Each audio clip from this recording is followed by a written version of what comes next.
Have you ever posted a question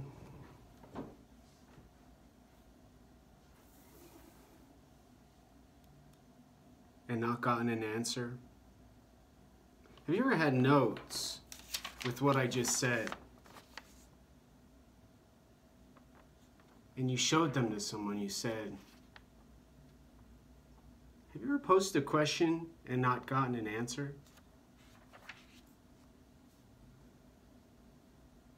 I made this YouTube channel for school.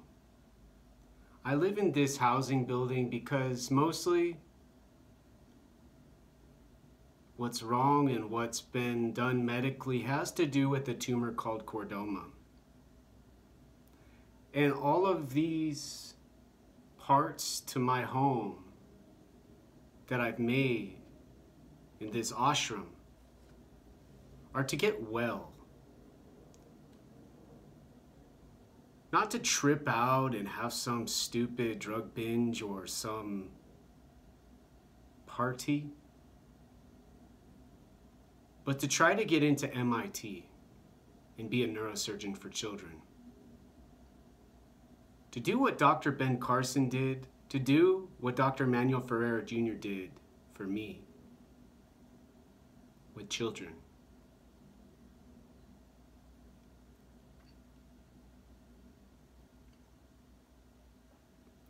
And I've sent letters to the White House. I've spoken with military recruiters when I was in school for my undergraduate, but never really knew exactly what was happening and why I was so confused, because I grew up healthy and I stayed strong in college. I wanted to be a teacher. Got accepted into graduate school. Went to all kinds of psychiatric hospitals, took their medicines, and still go to these mental health providers. And now I'm here now in a community house facility called an apartment. But I don't have options in Seattle, Washington, other than homelessness with my income on Social Security disability.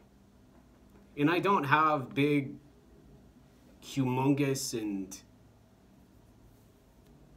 extravagant ways of making these videos, so I hope it's understandable about what I'm trying to accomplish. You ask a question, for example, any question, and you say, have you, say whatever you want, but for an example, have you ever contacted the President of the United States of America, Donald Trump?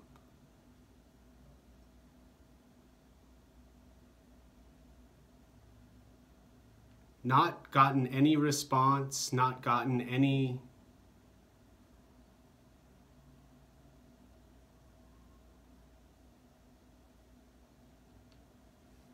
buddies, attention. Saluted and prayed and repeated these processes and these habits for this same kind of benefit.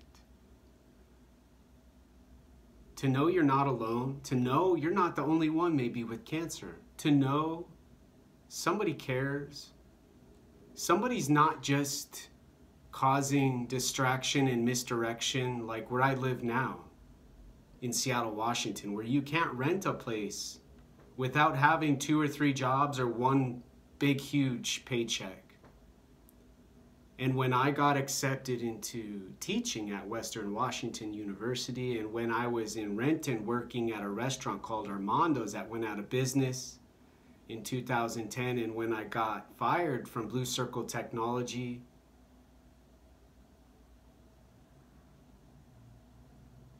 I became aware of mistakes like what I just said with Blue Circle Technology.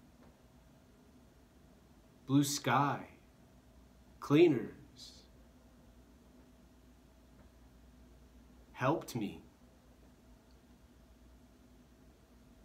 with climate engineering, but I didn't know it at the time. Just like Armando's, I didn't know that was going to be of any benefit. That guy was mean. Called me Jesus just as a joke and pulled out some fake guns and went boom boom, you know, and did a whole mess of stuff. And then eventually I got fired. But in 2013, I had proton radiation treatment after I had surgery. And they took out the mass pushing into my eye, the optical nerve, pushing into my brain stem, disrupting fluids. And now, I'm a Buddhist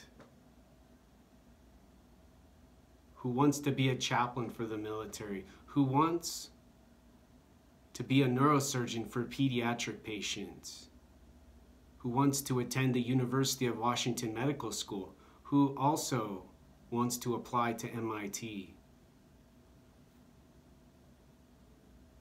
And praise and praise and praise and praise, these dreams come true. But I think being able to ask a question and getting a response in difficult times helps, because from what's been given so far from the world, and what my brain and my mind and my body know, don't match up. They make me start itchy and get all messed up.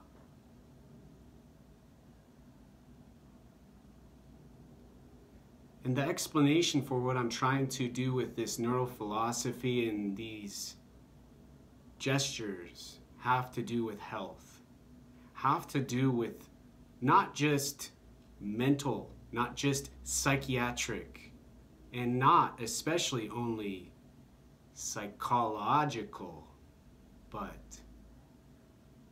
as a system with processes and a system within medicine, to not only help me or someone who needs a question answered, but to make that baby more conscious, to make that little child more aware when they feel the relief that I felt.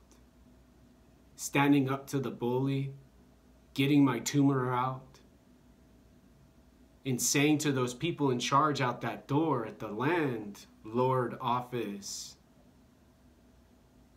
it's not about how hard you stare or what you do with your body and your behavior.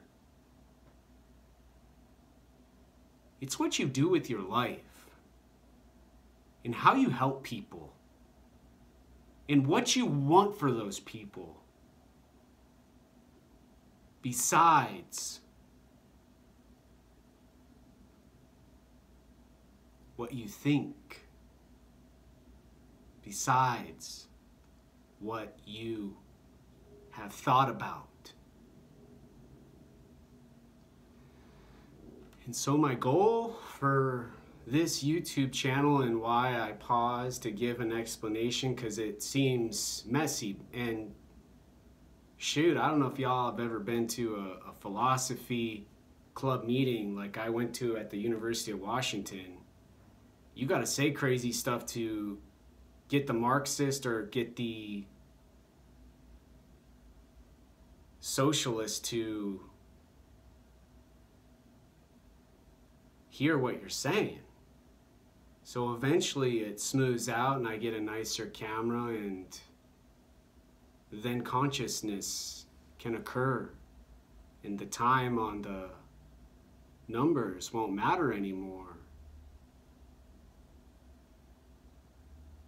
I hope and I pray. The end.